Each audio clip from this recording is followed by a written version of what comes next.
சிறப்பு கருத்தங்கத்துக்கு வருகை இருந்திருக்கும் ஜோதிடர் அனைவருக்கும் எனது முதற்கண் நன்றியை தெரிவித்துக் கொள்கிறேன். ஜோதிட சங்க தலைவர் அவர்களுக்கும் ஜோதிட செயலாளர் அவர்களுக்கும் துணை செயலாளர் அவர்களுக்கும் எனது முதற்கண் நன்றியை தெரிவித்துக் கொள்கிறேன். ஜோதிடத்தில் மீன்காலம் லக்கண புள்ளி மிகவும் அவசியம். மேலும் சூரியன் சந்திரன் இந்த ரெண்டு கிரகமும் ஜோதிடத்துக்கு மிக முக்கியமான இரு கண்கள். இந்த சூரியன் ராகோடுவோ கேதோடுவோ சனியோடுவோ சம்பந்தப்படக்கூடாது. அதாவது சூரியன் 6, 8, 12 மறையக்கூடாது. பகை நீச்சம் பெறக்கூடாது. இது மாதிரி இருந்தால் பிதிரு தோஷம் உண்டாக்குறது. அதாவது தகப்பன் வழி சாபம் பாவம் தோஷம்ன்றா அந்த மாதிரி ஒரு கிரகம் லக்கணத்துக்கு 2ல் போய் சேர்ந்துருச்சுன்னா படிப்பு கெடுத்துரும். சூரியன் ராகுவோடு சம்பந்தப்பட்டால் படிப்பு குடும்பம் பொருளாதாரம் தொழில் இதெல்லாம் கெடுத்துரும். 2வது 3வது இடத்துல சேர்ந்துன்னா சகோதர ஸ்தானம் கெடுத்துரும். தைரியங்கிறது குறைவு ஏற்படும். 4ல் சுகஸ்தானத்துக்கு கெடுத்துரும். 5ல் புத்திரஸ்தானத்துக்கு கெடுத்துரும். 6ஆம் இடம் கடன் நோய் கஷ்டத்தை உருவாக்குறாரு. 7ஆம் இடம் இல்லற வாழ்க்கை பாதிச்சிடறாரு. 8ஆம் இடம் ஆயுள் கண்டத்தை கொடுத்துறாரு. 9ஆம் இடம் பொருளாதாரத்தை வீண் பண்ணிடுறாரு. 10ஆம் இடத்துல இருக்கும்போது தொழில் ரீதியாக அதிக ஆசை ஏற்பட்டு கடன்கிற ஒரு நிலை கொண்டு போயிடுறாரு. 11ஆம் இடம் உறவை பிரிச்சிடுவார். 12ஆம் இடம் நிலையான ஒரு வாழ்க்கை கொடுக்க மாட்டேன். அப்போ சூரியன் ராகுவோடு சம்பந்தப்பட்டுச்சுன்னா கண்டிப்பாக இத்தனை பிரச்சனையை உருவாக்கும். மேலும் சூரியன் ராகுவோடு சம்பந்தப்பட்டு 2ஆம் இடத்தில் இருக்கும்போது லக்கணம் எந்த லக்கணம் உதாரணத்துக்கு முதல் லக்கணம் அப்படின்னா முதல் லக்கணத்துக்கு 2ல் போய் சூரியன் ராகுவோடு இருந்ததுன்னா குடும்பஸ்தானம் கெட்டு போயிடும். அந்த வீட்டுக்கு அதிபதி சந்திரன் அந்த இடத்துக்கு 8ஆம் இடத்துல இருந்து சுக்கிரனை பார்த்துச்சுன்னா பெண் ஆசையினால் பெண் மோகத்தினால இளமையிலே கல்யாணம் வச்சு குடும்பத்தை பிரிஞ்சு நிறையான ஒரு வாழ்க்கை இல்லாத ஒரு நிலையை உருவாக்கி கொடுத்துருது. அதே மாதிரி அந்த சந்திரனுக்கு இடம் கொடுத்த கிரகம் சனி. இப்போ முதல் லக்கணம்னா 9ல் போய் சந்திரன் இருக்கிறாரு. அவருக்கு இடம் கொடுத்த சனி சந்திரனுக்கு 8ல் போய் உட்காந்துன்னா நிலையான வருமானம் இருந்தாலும் முறையான வழியில் சம்பாதிக்காமல் சம்பாதித்த படத்தை மிச்சம் பண்ண முடியாமல் பல வழியில் செலவு பண்ணக்கூடிய ஒரு சூழ்நிலையை கொடுத்துவிடும். சூரியன் சூரியன் கேதோடு சேரக்கூடாது. சூரியன் கேதோடு சம்பந்தப்பட்டால் அதாவது தாய் வழி சாபமாக தந்தை வழி தாய் அப்படின்னா பாட்டி வழி பாவத்தை உருவாக்குறாரு. அப்போ அந்த மாதிரி வரும்போது என்ன சூரியன் ராகுவோடு சம்பந்தப்படும் போது புராணத்தில் சூரியன் விஸ்வாதேவி பிரசவத்துக்கு போகும்போது சாயாதேவிங்கிற ஒரு கிரகத்தை படைத்து தன்னுடைய கணவனுக்கு பரிமாற வச்சிடறார். சாப்பாடு வீட்டு வேலைக்காக வச்சுட்டு போகிறாரு. உஷாதேவியின் சாயல் இருந்ததுனால சனி பகவான் அதாவது சாயாதேவிக்கு சூரியன் ஒரு புத்திர பாக்கியத்தை கொடுக்குறாரு. அதுவே சனி. உஷாதேவி பிரசவத்திலிருந்து கணவன் வீட்டுக்கு வரும்போது சாயாதேவியோடு சூரியன் இருக்கிறது பார்த்து சாபம் கொடுக்குறாப்புல. கண் இருக்கிறதுனால தானே நீ தவறான வழிக்கு போகிற, அதனால் கண் கட்டு கிடவாயின்னு சொல்லிடுவார். அப்போ சூரியன் தன்னுடைய நிலையை உணர்ந்து இதுக்கு பிராயச்சித்தமாக சிவனை வேண்டுவார். சிவன் கும்பகோணத்தில் திருப்பனந்தாள் மயிலாடுதுறையிலேருந்து திருப்பனந்தாள் வழியில் கீழ் சூரிய மூளை அப்படிங்கிற ஊரில் திருக்கோடீஸ்வரர் ஆலயம் இருக்கும். அங்கே போய் பார்த்தீங்கன்னா பைரவருக்கு பாலாபிஷேகம் பண்ணும்போது கழுத்தில் செந்நிறமாக வரும். 2வது அங்கே 6 விரல் உள்ள மகாலட்சுமி இருப்பாங்களே. சூரிய ஒளி எப்பவுமே சிவன் மேலே பட்டுக்கிட்டே இருக்கும். அப்போ சூரியனால் ஏற்படுகிற தோஷம் நிவர்த்தி ஆகிறதுக்கு கீழ் சூரிய மலை போய் ஒரு 48 தீபம் ஏற்றி வச்சு 9 முறை தரிசனம் பண்ணும்போது அந்த சூரியனால் ஏற்படக்கூடிய பாவம் குறையும். அதே மாதிரி சூரியன் சனி கேதோடு சம்பந்தப்பட்டுச்சா பரியப்பர் ஆலயம்னு ஒன்று இருக்கும். திருச்சி தஞ்சாவூர் மேலே உள்ளூர் வழியாக உள்ள போனோம்னா பரியப்பர் ஆலயம். அந்த ஆலயத்தில் சூரியன் சனி கேது ராகு இந்த 4 கிரகத்தோடு சேர்ந்துன்னா சூரியனால் ஏற்படக்கூடிய நல்ல காரியங்கள் தொழில் பொருளாதாரம் குடும்பம் உடல்நிலை பொருளாதாரம் இதெல்லாம் வீணாகும். அதுக்கு அங்கே போய் சூரியகுலம் சந்திரகுலம் குளிச்சுட்டு சிவனுக்கு ஒரு 21 தீபம் ஏற்றி 9 முறை வரும். இது தொடர்ந்து ஒரு 3 முறை போயிட்டு வந்தோம்னா கண்டிப்பாக பொருளாதாரம் உடல்நிலை தொழில் நல்லாயிருக்கு. அதே மாதிரி ஒரு ஜாதகத்தில் சனிக்கு 1, 5, 9 இந்த இடத்துல ராகு கேது இருக்கக்கூடாது. ராகு கேது இருந்ததுன்னா பூர்வீக கர்ம பாவம்னு சொல்கிறது. பூர்வீக கர்ம பாவம் அப்படின்னா தன்னுடைய வம்சாவளியில் யாராவது அகால மரணம் அடைஞ்சிருப்பாங்க. ஆக்சிடென்ட்டு விபத்து இந்த மாதிரி ஆகி அவர் அபிலாஷைகள் பூர்த்தியாகாது இருந்தது. அப்போ அந்த கிரக நிலை வரும்போது நம்ம ஜாதகத்தில் சனி திசையோ ராகு திசையோ ராகு புத்தியோ போது பொருளாதாரம், குடும்பம், தொழில், உடல் ஆரோக்கியங்கள் இது மாதிரி இருக்கிறவங்க நம்ம கும்பகோணம் டு மயிலாடுதுறை டு திருவாரூர் வழியில் பூந்தோட்டங்கிற ஊர்லேருந்து 4 கிலோமீட்டர் போனீங்கன்னா திலத்தர்ப்பணபுரி, அதாவது செதலபதி அப்படிங்கிற ஊரில் முக்தீஸ்வரன் இருப்பார். அங்கே போய் பிதிர்லிங்கத்துக்கு 21 தீபம் ஏற்றி 9 முறை வந்து பிதிர்லிங்கத்துக்கு அர்ச்சனை பண்ணிட்டு இருந்தோம்னா அந்த பிதிர் பாவம் குறையும். இதுக்கு முன்னாடி குலதெய்வத்தை தரிசனம் பண்ணிவிட்டு அங்கே போகணும். அது எப்படி எதுக்காக போக சொல்ல அப்படின்னா, ராமர் வந்து தசரத சக்கரவர்த்தி கொல்லி வைக்கல. அந்த கொல்லி வைக்காத பாவத்தினால அவர் 12 வருஷம் காடாடுறார். காட்டுக்கு வந்து மறுபடியும் நாடாள வரும்போது சிறிய வாக்கு தகப்பனுக்கு கொல்லி வைக்காதவன் நாடாளுகிறான்ங்கிற வார்த்தை கேட்கும்போது அவர் வந்து அதுக்கு பிதிர்வச்சுக்காக சிவனை பிரார்த்தனை பண்ணி கேட்பார். ஒவ்வொரு இடத்துலையும் பூஜை பண்ணுவார். கடைசியாக 18வது இடமா கோவிந்தவாடியில் பூஜை பண்ணும்போது அந்த பிண்டை புழுவாக போயிடும். அதுக்கப்புறம் அவர் மீண்டும் மனவருதி பிரார்த்தனை பண்ணும்போது செதலபதி, அதாவது திலதர்ப்பணபுரிங்கிற வடத்தில் போய் திலகம் பண்ணி தரிசனம் பண்ணுங்க, உங்களுக்கு வந்து அந்த பிதிர்கள் ஆசீர்வாதம் கிடைக்கும் சொல்கிறார். இன்றைக்கி அங்கே கோயிலில் போனீங்கன்னா ராமர் பூஜை பண்ணுற மாதிரி அவருக்கு ஆசீர்வாதம் கிடைக்கிற மாதிரி ஒரு லிங்கம் ஒரு அமைப்பான இடத்துல இருக்கும். அதனால் எப்போ போனாலும் யார் வேணாலும் சனிக்கு 1, 5, 9 ராகுக்கு எது இருந்ததுன்னா நீங்கள் போய் அந்த கோயிலில் போய் தரிசனம் பண்ணும்போது அந்த பிது பாவங்கள் குறையுது, உங்களுக்கே தெரியும். அதே மாதிரி சூரியன் சனி இது 2 பேரும் சேர்ந்தாவோ பார்த்தாவோ ஒரு லக்கணத்துக்கு 6, 9 தவிர வேறு எந்த இடத்துல சேர்ந்தாலும் பார்த்தாலும் தந்தை மேல ஒரு கருத்து வேறுபாடு வரும், தந்தைக்கு ஆயுள் கண்டம் வரும், பொருளாதார வீழ்ச்சி வரும். தந்தை மகனுக்குள்ளே ஒரே இடத்துல இருக்க முடியாது. இவங்க என்ன பண்ணுறாங்கன்னா தஞ்சாவூர் சுவாமி மலை அருகில் திருவளம் சுழியில் போய் பார்த்தீங்கன்னா அந்த கோயிலில் சூரியனும் சனியும் நேர இதில் பார்ப்பாங்க. அங்கே போய் ஒரு 21 தீபம் 9 முறை வளம் சனிக்கும் சூரியனுக்கு அர்ச்சனை பண்ணிட்டு இருந்தாங்கன்னா அந்த தோஷங்கள் குறையும்.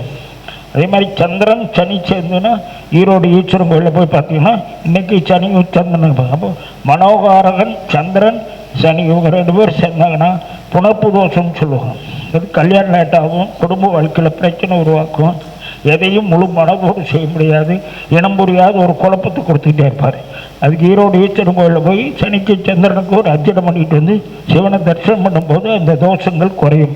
அதே மாதிரி செவ்வாய் சனி பாவகிரகங்கள் எப்பவுமே 3, 6, 9 இந்த இடத்துல இருந்து சுபகிரகம் பார்த்தீங்கன்னா நிச்சயமாக அது நல்ல ஒரு பலன் கொடுக்கும். பார்க்காத அது 6, 8 பலனில் போய் உட்காந்தாவோ அல்லது பாவசாரமோ பாவாம்சமோ பெற்றிருந்தால் குடும்பம், பொருளாதார, தொழில், கணவன் மணி ஒற்றுமை குறைவு, உடல் ஆரோக்கிய குறைவு, ஆப்ரேஷன், எலும்பு முறிவு இந்த மாதிரி பிரச்சனைகளாக உருவாக்கும். இந்த செவ்வாய் சனிக்கு வந்து பெருங்குடின்னு ஒரு ஊரில் போனீங்கன்னா சனியும் முருகனும் நேருக்கு நேர் பார்ப்பாங்க. அந்த இடத்துல போய் 2 பேர்த்துக்கு தீபம் ஏற்றி வச்சு அர்ச்சனை பண்ணிட்டு இருந்தீங்கன்னா பெரிய விபத்திலிருந்து காப்பாற்றக்கூடிய வாய்ப்பு கிடைக்கும். அதே மாதிரி குருவும் சனியும் சேர்ந்தாலும் அப்படியே குரு வந்து 9, 10 கூடிய இதில் லக்கணம்னு வச்சுங்க. 9, 10 கூடிய சனி லக்கணத்துக்கு 4ல் போய் உட்காந்துடுறாரு. அப்போ 4ல் உட்காரும்போது 9ஆம் இடம் பாக்கிஸ்தானம், 10ஆம் இடம் தொழிற்சானம். அது பார்த்திங்கன்னா சுபகிரகம் பார்க்கும்போது அவங்க நல்லா இருப்பாங்க, பாவகிரகம் பார்க்கும்போது பொருளாதாரத்தை வீழ்ப்பணும். அப்போ நிரந்தரமான ஒரு தொழிலோ நிரந்தரமான பொருளாதார வளர்ச்சியோ அவங்களுக்கு இருக்காது. அவங்க குருவும் சனியும் 2 பேர் சேர்ந்துறாங்கன்னா இதுக்கு வந்து குரு சனி சேர்க்கைக்கு வந்து இதில் நம்ம மயிலாடுதுறையிலேருந்து கும்பகோணம் டு மயிலாடுதுறை வந்து பேரளம் போகிற வழியில் வலுவூர் அப்படிங்கிற ஊரில் வீரட்டான ஈஸ்வரர் அந்த கோயிலில் பார்த்தீங்கன்னா நவகிரகத்தில் இருக்கிற சனி குருவை பார்ப்பார். அங்கே போய் தரிசனம் பண்ணும்போது இந்த குரு சனி தோஷம் நிவர்த்தி ஆகும். அதே மாதிரி சூரியன் சந்திரன் கேதோடு சம்பந்தப்பட்ட மாத்திரு சாபம் சொல்கிறது. அதாவது மாத்திரு சாபம்னா ஒரு ஆசை நிறைவேறாத ஆசை, ஏதாவது எந்த ஒரு காரியத்துக்கு போனாலும் நம்ம மனம் செய்யன்னு சொல்லும், ஒரு மனம் வேண்டான்னு சொல்லும், செய்ய போகும்போது தடை ஏற்பட்டுரும். இதுக்கு வந்து நம்ம லால்குடிக்கு பக்கத்தால் திருமங்கலம் ஊரில் சோமவேதேஸ்வரன், அதாவது பரசுராமன் வந்து தன் தாயை கொன்ற பாவத்துக்குங்கிறதுக்காக அங்கே பூஜை பண்ணதாக ஒரு ஐதீகம். அப்போ அங்கே போயிட்டு வரும்போது அந்த சந்திரன் கேது தோஷம் குறையும். அதே மாதிரி சந்திரன் ராகு சேர்ந்தால் வெளிநாடு வேலை வாய்ப்பு, பொருளாதாரம் இதெல்லாம் வீடாகும். இதுக்கு முச்சிரிகிட்ட பரசல் துறைகிட்ட சந்திர மௌலீஸ்வரன் ஒரு ஆலயம் இருக்கும். அங்கே போய் தரிசனம் பண்ணும்போது அந்த சந்திரன் ராகு தோஷ நிவர்த்தியாகி வெளிநாடு யோகம், வெளியூர் கல்விக்கு போகும், உடல் ஆரோக்கியம் இதெல்லாம் சரியாகும். அதே மாதிரி திருமண வாழ்க்கைன்னு சொல்லும்போது பெரும்பாலும் பார்த்திங்கன்னா பொருத்தம் 7 பொருத்தம் 8 பொருத்தம் 10 பொருத்தம் அப்படின்னு தான் சொல்கிறது. ஒரு பெண்ணுடைய ஜாதகத்தில் 2, 5, 7, 11 கூடையவன், ஆண் ஜாதகத்தில் 6, 8 பண்ணலாம், மறையக்கூடாது. ரெண்டாவது என்னென்னா கிரகம் பார்க்கும்போது 6, 8 திசை 6, 8, 12 கூடிய திசை நடக்கூடாது. அதே மாதிரி பாவம், அதாவது 2 பேர்த்துக்கு பாவராட்சி பாவ கிரகங்களும் இருக்கக்கூடாது. ரெண்டாவது இந்த கிரக அமைப்பின் பிரகாரம் ஒரு ஜாதகத்தில் தோஷங்கள் இருக்கான்னு பார்க்கணும். தோஷம் எல்லா ஜாதகத்திற்கும் இந்த தோஷம் நிவர்த்தி ஆகுதா ஆகலையா அப்படிங்கிறது நல்லா இருக்கும்னு பண்ணணும். அந்த மாதிரி பார்த்துட்டு பொருத்தம் பார்த்து அமைச்சோம்னா நிச்சயமாக வாழ்க்கை நல்லாயிருக்கும். இணையக்கூடாத ராசின்னு சில ராசியில் இருக்கும். இப்போ மேச ராசி எடுத்துக்கிட்டிங்கன்னா கன்னி ராசி கண்டிப்பாக இணையக்கூடாது. ஏன்னா சனியும் புதனும் செவ்வாயும் ரொம்ப பகை. அதே மாதிரி விருச்சிக ராசி 6, 8 ராசியாக இருக்கார், அதுவும் இணைக்கூடாது. ரிஷபராசின்னு எடுத்துக்கிட்டிங்கன்னா அதுக்கு குரு பகையாகிறாரு. அப்போ 6வது ராசி துளாராசியாக இருக்கிறாரு, குருவும் பகையாக இருக்கார். அப்போ ரிஷபராசிக்கு 6, 8 ராசி பகை, அதையும் சேர்த்தக்கூடாது. மிதுன ராசிக்கு எடுத்துக்கிட்டிங்கன்னா விருச்சிக ராசி ரொம்ப பகை, அதே மாதிரி மகர ராசி பகை. இந்த ராசியில் விருச்சிக ராசி ரொம்ப மோசமான ராசி. ஏன்னா புதனுக்கு எப்பவுமே செவ்வாய் பகை, மிதன லக்கணத்துக்கு புதனுக்கு செவ்வாய் பகை, அதே மாதிரி 11ஆம் இடம் செவ்வாயும் பகை. அதனால் மிதுன ராசி பொறுத்த வரைக்கும் விருச்சகம், மேஷம், தனுசு இந்த லக்கணம் செய்யக்கூடாது. இப்படி ஒவ்வொரு ராசிக்கு 6, 8 வச்சு பார்த்து அந்த கிரகத்தினுடைய நிலை பார்த்து 6, 8 திசை பார்த்து சரி பண்ணோம்னா நிச்சயமாக திருமண வாழ்க்கை நல்லாயிருக்கும். அதுவும் இல்லாத கூட்டாளிகள் ஒரு இது செய்கிறாங்க, கூட்டு தொழில் செய்யலாமான்னு கேட்கும்போது இதே மெத்தடை கரெக்ட் பண்ணோம்னா கூட்டு தொழில் நல்லாயிருக்கும், தொழிற்சாலம் நல்லாயிருக்கும். பொதுவாகவே லக்கணம், சூரியன், சந்திரன் இதுதான் மெயின். அதாவது ஒரு ஜோதிடத்தில் இந்த 3 தான் மெயின். இந்த 3 சரியாக இருக்கான்னு பார்த்து அப்புறம் ஒவ்வொரு விஷயம் ஒவ்வொரு கிரக அமைப்பும் பார்த்து பகை நீச்சல், நட்பு, சுபகிரக பார்வை, அது எந்த சாரத்தில் உட்காந்துருக்காரு, அவர் எந்த இடத்துல இருக்கிறாரு, இதெல்லாம் கணக்கு. ரெண்டாவது ஒரு திசைக்கு ஒரு புத்திநாதன் 6, 8 பண்ணலாம் மறையக்கூடாது. அப்படி மறைஞ்சு அவரை சுபகிரகம் பார்த்தா கிட்டத்தட்ட ஒரு 50% நல்லாயிருக்கும். பாவகிரகம் பார்த்தா 100% கட்டி போச்சுன்னு வச்சுக்கலாம். இதெல்லாம் நிலை அறிஞ்சு பார்த்து சொல்லணும். அதே மாதிரி ஒவ்வொரு கிரகத்துக்கும் 9 கிரகம் வந்துட்டு போகும். அதாவது அந்தரம்னு சொல்லுவோம் இல்லையா, அந்த அந்தரத்தில் இப்போ புதன் திசை நடக்குன்னா 9 அந்தரம் வரும். அதில் யார் யார் நட்பு யார் யார் பகைன்னு பார்த்து அப்போ பகையாக வரும்போது அவருக்கு எதனால் இப்படி வர்றது என்னன்னு சொல்லி ஆராய்ச்சி பண்ணி அதுக்குண்டான நட்சத்திரம் போய் தரிசனம் பண்ணாங்கன்னா அதிலிருந்து விடுதலை பெறக்கூடிய வாய்ப்பு உருவாக்கிறோம். அதனால் கிரக அமைப்பு, கிரகசாரம், திசா புத்தி, திசாநாதன் இதெல்லாம் நல்லா ஆராய்ச்சி பண்ணி ஒன்று பலனை சொன்னோம்னா 100% கண்டிப்பாக நடக்கும். வாய்ப்பு கொடுத்ததுக்கு நன்றி ஐயா. ஒன்றும் ஆழத்தை எடுத்துக்கல ஐயா. கோயில் மட்டும்தான் கோயில் கோயில் கோயில் அடுத்த கொஸ்டின் ஐயா. அடுத்ததாக குழந்தை பாக்கியம் தாமதப்படுதல், புத்திரதோஷம், இந்த தாமதத்துக்கு சரிப்படுத்தக்கூடிய ஒரு கோயில் எங்கே இருக்குது, எந்த மாவட்டம், என்ன கோயில்? எந்த கோயில்? புத்திரதோஷத்துக்கு புத்திர தாமதம், பிதிர்தோஷம் அல்ல, குழந்தைகள் கிடைக்கிறதுக்கு குழந்தைகளுக்கா? ஆமாம், புத்திரதோஷத்துக்கு புத்திர காலதாமதமாக குழந்தைங்க ஆகுது. அதுக்கு புத்திரதோஷத்துக்கு கரு வளராத இருந்ததுன்னா கும்பகோணம் டு மருதாநல்லூர் டு கருவளஞ்சேரி, கருவளர் நாயகி அங்கே போய் குளத்தில் குளிச்சுட்டு அம்பாளுக்கு ஒரு 21 தீபம் ஏற்றிட்டு ஒரு 9 முறைவில் மஞ்சள் வச்சு பூஜை பண்ணுவாங்க. அந்த மஞ்சளை கொண்டு டெய்லியும் உரைச்சி ஒரு கடுகளவு சாப்பிட சொல்கிறாங்க. அதுக்கப்புறம் வயிற்றில் தடவி சொல்கிறாங்க. இது மாதிரி 3 மாதம் கண்டினியூ பண்ணால் கண்டிப்பாக புத்திரபாக்கி கிடைக்கும். அதுக்கடுத்து கரு சிதைவாக இருந்தால் கருகாத்த நாயகின்னு ஒன்று இருக்கும். அது எங்கன்னா திருக்கருக்காகும். அங்கே போய் தரிசனம் பண்ணும்போது ஈஸியாக கிடைக்கும். புத்திரஸ்தானம் புத்திரம் அவங்களுக்கு இல்லையா இருக்காங்கிறது 10ஆம் இடத்தை சரி பண்ணிக்க. 10ஆம் இடத்துல ஒரு கிரக பாவி இருந்தாலும் சரி, சுபர் இருந்தாலும் சரி, 10ல் ஒரு கிரகம் இருந்தால் அவங்களுக்கு கண்டிப்பாக நிச்சயமாக புத்திரபாக்கி உண்டு. அந்த புத்திரபாக்கி 10 கூடையவனை நல்லா பார்த்து அவர் எந்த சாரத்தில் என்ன நட்சத்திரத்தில் எங்கே இருக்கிறாருன்னு பார்த்து அதுக்கு தகுந்த மாதிரி கோயில் பரிகாரம் சொன்னோம்னா கண்டிப்பாக புத்திரபாக்கி இருக்கும். இப்போ 10ஆம் இடம் சுக்கிரனாக இருக்காது, சுக்கிரன் ராகுவோடவோ அல்லது கேதுவோடவோ சம்மந்தப்பட்டு 6-8 பண்ணலாம் மறைஞ்சிட்டாரு. ரெண்டாவது 5ஆம் இடத்துல சுபகரன் இருக்காரு. ஆனால் புத்திர கர்மகாரகன் 8ல் போய் மறைஞ்சிட்டானா தாமதம் புத்திர பாக்கிங்கிறான். இதுக்கு ஒன்றுமே பண்ண வழியில் நம்ம லட்சுமி நரசிம்மர் ஆலயம் கோணார்பாளையத்தில் போய் அந்த புத்திர தோஷத்துக்கு உண்டான பல வகைகளை போட்டு அந்த மந்திரத்தை சொல்லி ஒரு 21 முறை போட்டு 21 தீபம் வச்சு 21 முறை உள்ள வந்து 3 மாதம் போனால் ஈஸியாக புத்திர பாக்கியம் கிடைச்சிருது. எதுவுமே வேண்டாம், இயற்கை வைத்தியம்னா இந்த ஆலமரம் விழுது இருக்கு இல்லையா, அந்த விழுதில் நுனியில் பார்த்தீங்கன்னா மஞ்சள் கலர் இருக்கும். அது சும்மா ஒரு கைப்பிடி அளவு அரைச்சி வெறும் வயிற்றில் வருஷம் 2 பேர் 30 நாள் குடித்தாங்கன்னா ஈஸியாக எந்த டாக்டர் முடியாது கூட இதாகிடும். அதனால் ஈஸியான பரிகாரம்லாம் இருக்குது. புத்திரபாக்கிங்கிறது 10ஆம் இடத்தை செட் பண்ணி 10ஆம் இடத்துல கிரகம் இருந்து அது பாவியாகாத பாவிகள் பார்க்காத இருந்தால் கண்டிப்பாக நிச்சயமாக ஒரு குழந்தை உண்டு. 10 தான் மெயின். ஏன்னா அந்த நம்மளுடைய சந்ததிங்கிறது கர்மாங்கிறது நமக்கு கர்மம் பண்ண புத்திரனா புத்திரியா அது எந்த இடத்துல இருக்கிறாங்க. இப்போது ஒன்று வேணும் முதல் லக்கணத்துக்கு 10ஆம் இடம் குரு. இந்த 10ஆம் இடத்துக்கு குரு சனியோடு சம்பந்தப்பட்டார். சனியோடு சம்பந்தப்பட்டு 10ஆம் இடத்தை பார்த்துறார். அப்போ சனியோடு சேரும்போது புத்திர இழப்பு உருவாக்கும். அதனால 10ஆம் இடத்தை குரு பார்க்கறதுனால அவருக்கு பையனும் உருவாக்கும். ஆக ஒவ்வொரு கிரகத்துக்கும் 10ஆம் இடத்தை 10, 5 இந்த 2 கரெக்ட் பண்ணிங்கன்னா கண்டிப்பாக புத்திரபாக்கி எந்த டேட்டில் எப்போ கிடைக்குன்னு ஈஸியாக சொல்லிடலாம். நன்றிங்க. ஆமாம். அடுத்ததாக இந்த வேலை கிடைக்காம இருக்கிறவங்களுக்கு ஒரு கோயில், ஒரு பரிகாரம். தொழில் ஸ்தானத்தை பொறுத்த வரைக்கும் என்னென்னா இந்த சூரியன் ஆத்மகாரன், அவர் தான் மெயின். அரசு சம்மந்தப்பட்டது, செவ்வாய் உத்தியோகம் சம்மந்தப்பட்டது.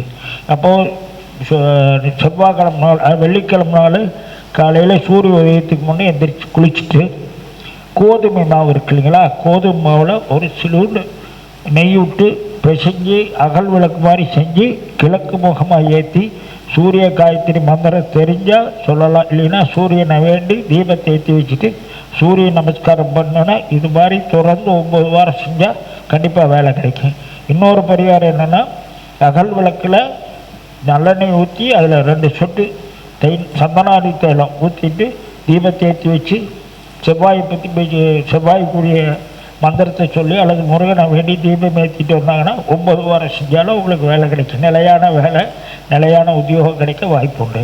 அதனால் செவ்வாய், சனி, சூரியன் இந்த 3 பாவகிரகங்களால் பார்க்காத சுபகிரகம் பார்த்தா வேலை உண்டு, பாவகிரகம் பார்த்தா தடை ஏற்படும். அந்த தடைக்கு இந்த 2 பரிகாரம் பண்ணாவே போதும். வேறு எந்த கோயிலுக்கு போகலாம், வீட்லேயே செய்யலாம். இல்லைன்னா ராகுவாக இருந்ததுன்னா துர்க்கை அம்மன் கிழக்கு முக துர்க்கைக்கு போய் ஒரு 2 தீபத்தை ஏற்றி வச்சு ஒரு எலுமிச்சை மலை மாலை போட்டு சுற்றி வந்து ஒரு 9 முறை சுற்றி வந்து மனசார பிரார்த்தனை பண்ணால் வேலை கிடைக்கும். அதனால் வேலைங்கிறது தொழிற்சாணத்தை பார்த்து தொழிற்சாணம் ஆடிட் பண்ண மறையாத பாவகிரகம் பார்க்காத சுபகிரகம் பார்த்து அந்த திசா புத்தி வரும்போது கண்டிப்பாக அவங்களுக்கு வேலை கிடைக்கும். சூரியனாக இருந்தால் அரசு வேலை, செவ்வாயாக இருந்தால் அரசு வேலை, சந்திரனாக இருந்தால் கம்பெனி சம்மந்தப்பட்ட வேலை, ராகா இருந்தால் வெளிநாடு, இப்படி ஈஸியாக சொல்லலாம். அதனால் பரிகாரங்கிறது கோதுமை மாவு அல்லது அகல் விளக்கு, இது 2 தான். கோயில் வேணும்னா வெளிநாடு போகணும்னா சந்திரமௌலீஸ்வரர், உள்நாடு வேலை வேணும்னா கீழப்பழுவூர் இது ஆலந்துறையார் அருந்தவரை அங்கே போய் துர்க்கை அம்மனுக்கு தீபம் ஏற்றி வச்சு தரிசனம் பண்ணால் வேலை கிடைச்சிடும். அதே மாதிரி கடன்லேருந்து விடுதலை பெறணும்னா மேலப்பழுவூர் போய் கடன் தீர்த்த விநாயகருக்கு 16 தீபம் ஏற்றிட்டு சேஷாதேவி தரிசனம் பண்ணால் சரியாக போயிடும். மனக்குழப்பம் இருந்ததுன்னா திருவள்ளரிக்கு பக்கத்தால் வட ஜம்புநாதர் அப்படின்னு ஒரு சிவன் கோயில் இருக்கும், குடவரை கோயில்.